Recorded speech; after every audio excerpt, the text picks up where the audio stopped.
And we confuse love, the emotion of love, which a lot of us get wrapped up in when we meet someone and we're infatuated with someone, as being the driving force that will lead us to commitment and making it through the difficulties and challenges that will arise in marriage.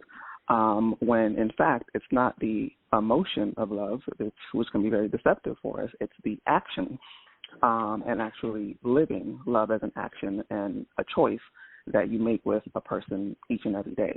And that is what I think is the disconnect that we have, is getting away from seeing love and connecting that emotional part that, exists and is good to have, but not allowing that to be the foundation, because it's a very, unstable foundation to build anything on. No, I love again, just that breakdown. Sinsear, I'm going to jump to you, if you will, King. And I think you may have heard me say this before. I go by Black Socrates and consider myself a philosopher, if you will.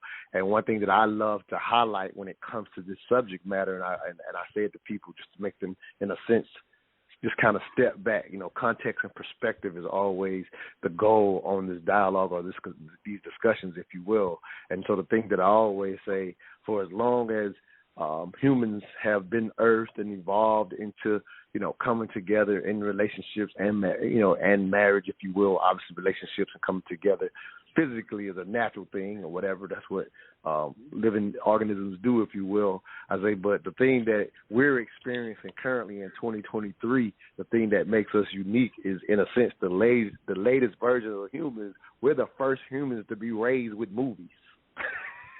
Right.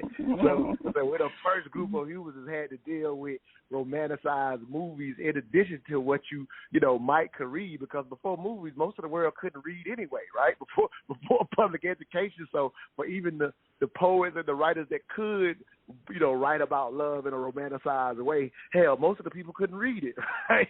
So it's definitely a new age, if you will, King. But your thoughts, again, having written a book yourself, and just that concept of we are the first humans to be raised with movies. How has that kind of mirror, smeared the mirror, if you will? Yeah, absolutely, man, and that's a powerful point. First off, I want to say peace and love to the awesome women that's on this discussion as well. But, brother, let's jump right on into it. See, a lot of us have romanticized or have put in a box this word love. So we don't have a proper working definition, right? So let's start there. The context of love from a historical sense is based on tribalism, right? So at the lowest level, love is emotionality. It's the thing that connects us humanly. At the highest end is God consciousness. Love is the only thing on record as being God, and God is love, which rests right within us. So what's in the middle? What's in the middle are words, their actions, frequency, vibration, and it's the learning mechanism that teach us what that thing is over a lifespan, right? So that's a great working definition, because as I coach people, most people that I talk to, that I coach, studying this word for 20 years, most people don't have a good working definition of the word love.